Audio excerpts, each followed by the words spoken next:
வணக்கம். இப்போ நம்ம 10th physics lesson number 6 nuclear physicsல உங்க book back roman letter 12 hot questions இருக்கும். அதுல first sum எப்படி solve பண்ணனும் அப்படின்றத பார்க்கலாம். See question ரொம்ப பெருசா இருக்குன்றதனால question சின்னதா நம்ம படிச்சி மேல hint மாதிரி எழுதிடலாம். அதுக்கு பிறகு நமக்கு அது ஆன்சர் எப்படி போடணும் அப்படின்றத பார்ப்போம். Okay, first question படிக்கிறேன். Mass number of radioactive element is 232. ஒரு radioactive element அதோட mass number பாத்தீங்கன்னா 232. Okay, இப்போ நம்ம hint எழுதணும். என்ன radioactive element அவங்க சொல்லல.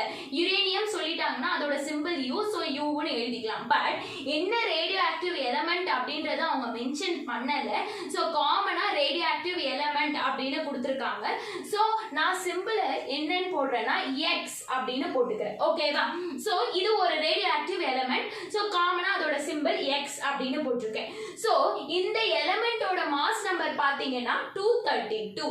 அதனால 232 நம்ம மேல எழுதிக்கலாம்.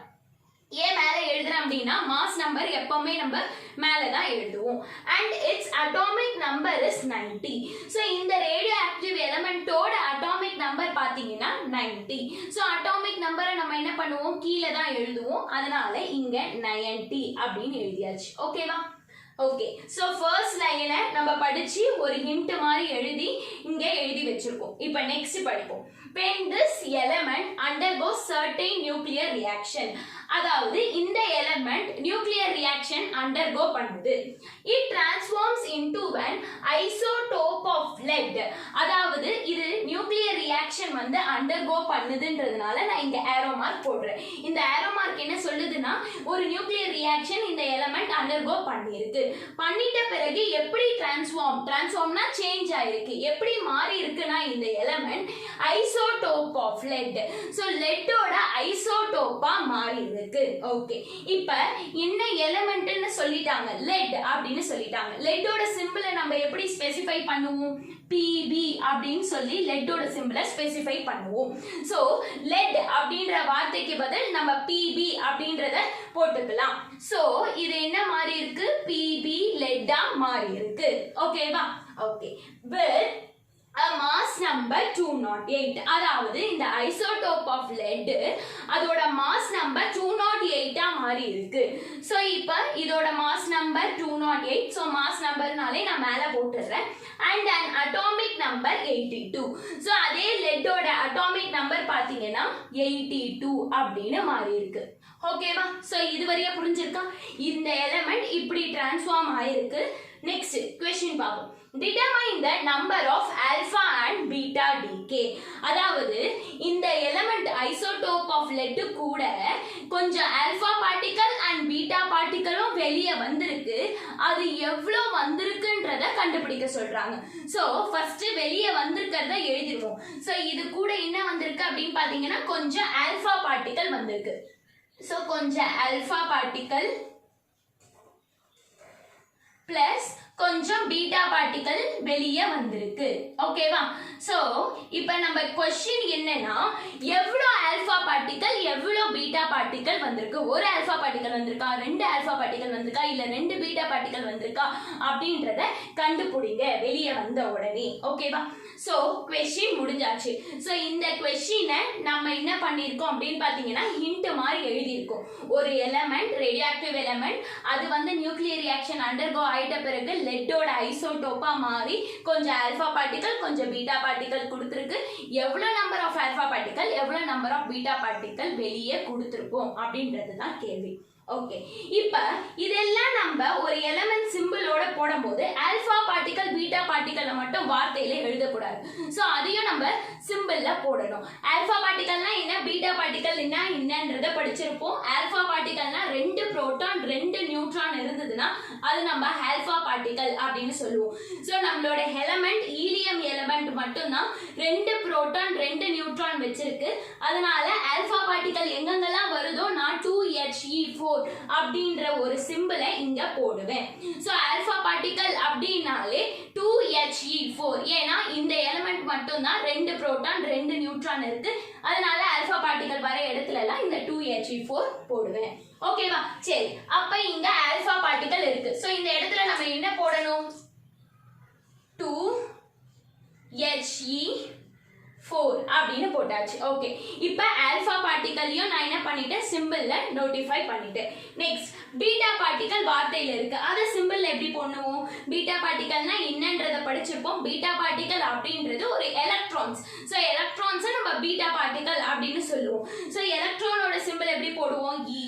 எலக்ட்ரான் மேல மாஸ் நம்பர் வந்து 0 அண்ட் அட்டாமிக் நம்பர் -1. ஸோ எலக்ட்ரான்ஸை இந்த சிம்பிள்ல தான் நோட்டிஃபை பண்ணுவோம். அப்ப பீட்டா பார்ட்டிகல் எங்கெங்க இருக்குதோ அந்த இடத்துல எல்லாமே நம்ம இந்த சிம்பிள் தான் யூஸ் பண்ணுவோம். -1 e⁻0 அப்படின்றத தான் யூஸ் பண்ணுவோம். சோ நான் இங்க இருக்கக்கூடிய பீட்டா பார்ட்டிகல் இடத்துல நான் என்ன போடலாம்? -1 e0 அப்படின்னு போடலாமா? ஓகே, இப்போ ஒரு ஈக்குவேஷனா ஃபார்ம் ஆயிடுச்சு. நம்ம क्वेश्चन என்ன, எவ்வளோ ஆல்பா பார்ட்டிகல் எவ்வளோ பீட்டா பார்ட்டிகல் வரும் அப்படின்றது தான். இப்போ இந்த லெட்டுக்கு முன்னாடி 2 போட்டேன்னா என்ன அர்த்தம்? ரெண்டு லெட் ஐசோடோப்ஸ் இருக்கு. அதாவது Pb20882 ஒன்னும் மறுபடியும் Pb20882 ஒன்னும் அப்படின்றது தான். எத்தனை இருக்குன்றத குறிக்கும். முன்ன ஒரு நம்பர் போட்டா ஒரு எலிமெண்ட் எவ்வளவு இருக்குன்றத குறிக்கும்.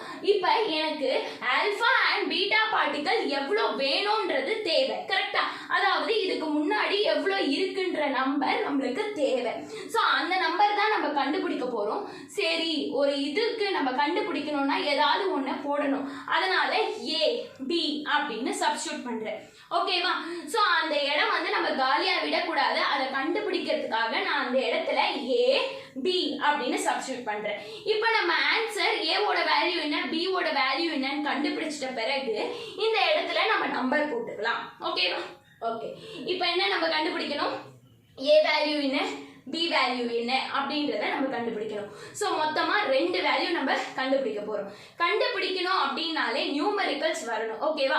ஸோ ஒரு நம்பரிங் இருந்தாதான் ஒரு வேல்யூவை நம்மளால கண்டுபிடிக்க முடியும். இங்க பாருங்க, நம்பரிங் எங்க இருக்கு? ஒரு சிம்பிளுக்கு மேல நம்பரிங் இருக்கு, ஒரு சிம்பிளுக்கு கீழே நம்பரிங் இருக்கு. கரெக்டா? ஓகே, நம்மளுக்கு 2 வேல்யூ தேவை. ஸோ மேல இருக்கக்கூடிய நம்பரிங்க ஒரு வேல்யூவா எடுத்துப்போம், கீழே இருக்கக்கூடிய நம்பரிங் எல்லாம் ஒரு வேல்யூ எடுத்துப்போம்.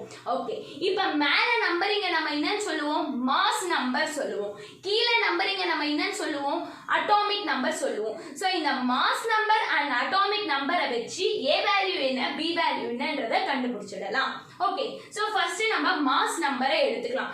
ஏன் இது ரெண்டுத்தையும் எடுத்துக்கிறேன்னா 2 வேல்யூ தேவை, அதனால 2 நம்பரும் எடுத்துக்கிறேன். நம்பர் இருந்தா மட்டும் தான் வேல்யூ கண்டுபிடிக்க முடியும். ஓகே, இப்போ மாஸ் நம்பர் எடுத்துக்கலாம். எல்லா எலிமெண்டோட மாஸ் நம்பர் எடுக்க போறோம். சோ இதோட மாஸ் நம்பர் என்ன? 232. ஓகே, இதுதான் பிரிஞ்சு வெளியே நம்பரிங்கா கொடுக்குது, அதனால இஸ் ஈக்குவல் டுன்றத போட்டாச்சு. இப்போ லெட்டோட மாஸ் நம்பர் என்னது? 208 பிளஸ் ஆல்பா பார்ட்டிகளோட மாஸ் நம்பர் என்னது?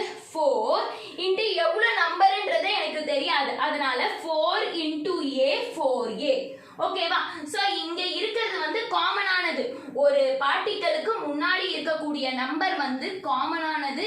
நம்ம என்ன பண்ணணும்? மேலையும் மல்டிப்ளை பண்ணிக்கணும், கீழையும் மல்டிப்ளை பண்ணிக்கணும். ஓகே, இப்போ லெட்டுக்கு முன்னாடி 2 இருந்ததுன்னா 208 இன்டு 2 சார் மல்டிப்ளை பண்ணிட்டு தான் நம்ம ஆன்சர் கொடுக்கணும். ஒரு எலிமெண்ட்னா ஃபுல்லா கொடுக்கணும். சோ அதனால இங்க A இருக்கு, அது எவ்வளவுன்றது தெரியாது. ஆனாலும் நான் என்ன பண்ண போறேன்? முழுசா நம்ம ஈக்குவேஷன்ல இருக்கிறத யூஸ் பண்ணுட்டு 4 இன்டு A 4A பிளஸ் இங்க 0 இருக்கு, 0 இன்டு B அப்படின்றத போட்டுடுறேன். ஓகேவா? இப்போ 232 is equal to 208 plus 4A. ஏன்னா 0 இன்டு B 0 தான், ஸோ அதை விட்டாச்சு. 208 to 432 இதை வந்து நம்ம வந்து நம்பரிங்ல இருக்கு. ஓகேவா? ஸோ இதை எடுத்துக்கலாம். பட் 4A பார்த்தோன்னா ஒரு நம்பர் ஒரு லெட்டர் இருக்கு, அதனால நான் அந்த விஷயத்தை தொடலை. 208 ஈக்குவல் டு எந்த சைட் கொண்டு வரேன்? ஸோ பிளஸ் மைனஸ் ஆயிடுது. So 232 minus 208 is equal to 4A. இப்போ 232வை 208ல சப்ராக்ட் பண்ணோம்னா 24 அப்படின்றது கிடைக்கும். ஓகே, ஸோ இதை சப்ராக்ட் பண்ணும்போது 24 is equal to 4A. இப்போ எனக்கு A ஓட வேல்யூ தான் என்னன்றது தேவை. அப்ப இந்த 4 எனக்கு தேவையில்லை. அப்ப மல்டிப்ளைல இருக்கக்கூடிய 4 is equal to இந்த சைடு வந்துச்சுன்னா டிவைட் ஆயிடும். So 24 divided by 4 is equal to A. 4 டேபிள்ல 4 1s are 4 6 are 24. அப்ப A வேல்யூ என்னன்றது கண்டுபிடிச்சாச்சு 6. அதாவது ஆல்பா பார்ட்டிகல் எவ்வளவு ரிலீஸ் ஆச்சு அப்படின்னா 6. ஸோ ஒன்று கண்டுபிடிச்சாச்சு ஒரு வேல்யூ மாஸ் நம்பரை வச்சு. அடுத்தது கீழே இருக்கக்கூடிய அட்டாமிக் நம்பர்லாம் நான் யூஸ் பண்ணாதான் என்னோட பி வேல்யூ என்னன்றதை கண்டுபிடிக்க முடியும். ஸோ நம்ம கீழே இருக்கக்கூடிய அட்டாமிக் நம்பர்லாம் எழுதுவோம். இன்னது 90 இஸ் ஈக்குவல் டு, இதுதான் பிரிஞ்சு டெரிஸ் ஆகுது. ஸோ 82 பிளஸ் இங்க 2 இருக்கு. ஆனா இது இந்த எலிமெண்ட்டுக்கு முன்னாடி ஒரு நம்பர் இருந்ததுன்னா அது அந்த எலிமெண்ட்டுக்கே சரிசமமானது. அதாவது இந்த ஏ பார்த்தனா 4க்கும் யூஸ் பண்ணணும், 2க்கும் யூஸ் பண்ணணும். ஏன்னா அந்த எலிமெண்ட்டுக்கே சரிசமமானது காமன் ஆனதுன்றதுனால அதை முன்ன போடுறோம். ஓகேவா? ஸோ அப்ப இந்த 2 ஏவை 2 கூட மல்டிப்ளை பண்ணிக்கணும். ஏன்னா இது காமன் ஆனது. ஸோ 2 இன்டூ ஏ என்ன ஆயிடுது? 2a மைனஸ் ஏ மைனஸ் போடுறேன் பிளஸ் போடாம அப்படின்னா b இன்டூ -1 மைனஸ் b தான். அதனால இங்க மைனஸ் b அப்படின்னு போடுறேன். சிம்பிளையும் யூஸ் பண்ணிக்கிறோம் நம்ம இதுல, ஞாபகம் வச்சுக்கோங்க. ஓகே, ஸோ இப்போ ஒரு ஈக்குவேஷன் ஆயிடுச்சு. எனக்கு இங்க இருக்கக்கூடிய ஏவோட வேல்யூ தெரிஞ்சாச்சு. ஏன்னா நான் முன்னாடியே கண்டுபிடிச்சிட்டேன் ஏ இதுதான் வேல்யூ அப்படின்னு சொல்லிட்டு. ஸோ அந்த ஏவோட வேல்யூவை ஈக்குவேஷன் 1 போடுறேன். அதை எடுத்துட்டு வந்து இங்க இருக்கக்கூடிய ஈக்குவேஷன் 2ல சப்ஸ்டிட்யூட் பண்ணலாமா? அப்ப சப்ஸ்டிட்யூட் பண்ணனா 90 இஸ் ஈக்குவல் டு 82 பிளஸ் 2, ஏ இருக்கிற இடத்துல 6 மைனஸ் b ஈக்குவல் டு 90 ஆயிடுச்சு. 82 6 2s are 12 minus b. 82 plus 12 என்னது? 94. So 94 minus b. So b வந்து ஒரு லெட்டர். So அதை நான் யூஸ் பண்ண முடியாது. பட் 90 and 94 நியூமெரிக்கலா இருக்குன்றதுனால இவங்களை நம்ம யூஸ் பண்ணிக்கலாம். So 94 is equal to இந்த சைடு கொண்டு வந்தா minus 94 ஆயிடும். So 90 minus 94 is equal to minus b. So 94ல 90 போயிடுச்சுன்னா மீதி 4. So 4 is equal to minus b. But greater number symbol தான் நம்ம போடணும். 94 தான் இருக்கிறதுலே பெருசு. So அதோட simple minus. So minus equal டுக்கு இந்த சைடும் ஒரே சிம்பிள், அந்த சைடும் ஒரே சிம்பிள்னா கேன்சல் பண்ணிடலாம். அப்ப இங்க இருக்கக்கூடிய மைனஸ் அங்க இருக்கக்கூடிய மைனஸ் கேன்சல் ஆகி b ஓட வேல்யூ இஸ் ஈக்குவல் டு 4 அப்படின்னு கிடைச்சிருக்கு. ஸோ என்னோட b வந்து என்னது? 4. அதாவது என்னோட பீட்டா பார்ட்டிகல்ஸ் எவ்வளவு வெளியே ரிலீஸ் ஆச்சு அப்படின்னா 4 அப்படின்றோம். ஸோ ஃபைனலைஸா இதெல்லாம் முடிச்சுட்டு நம்ம எழுதின ஈக்குவேஷனை அப்படியே கீழே எழுதுவோம். பட் ஏ இருக்கிற இடத்துல நம்ம என்னன்னு போடுவோம் அப்படின்னா 6 அப்படின்றத போடுவோம். அண்ட் b இருக்கிற இடத்துல என்னன்னு போடுவோம் அப்படின்னு பாத்தீங்கன்னா 4 அப்படின்னு போட்டு இதுதான் என்னோட ஃபைனல் ஈக்குவேஷன் அப்படின்னு சொல்லி காமிப்போம். ஓகேவா? புரிஞ்சிச்சா? ஸோ எவ்வளோ நம்பர் ஆஃப் ஆல்ஃபா பார்ட்டிகல்ஸ் அப்படின்றது தெரிய வந்துச்சு, எவ்வளோ நம்பர் ஆஃப் பீட்டா பார்ட்டிகல்ஸ் அப்படின்றது தெரிய வந்துச்சு. ஸோ நெக்ஸ்ட் இருக்கக்கூடிய ஆட் கொஷின்ஸ் எப்படி சால்வ் பண்ணணும் அப்படின்றத நெக்ஸ்ட் வீடியோவில் அப்லோட் பண்ணுறேன்.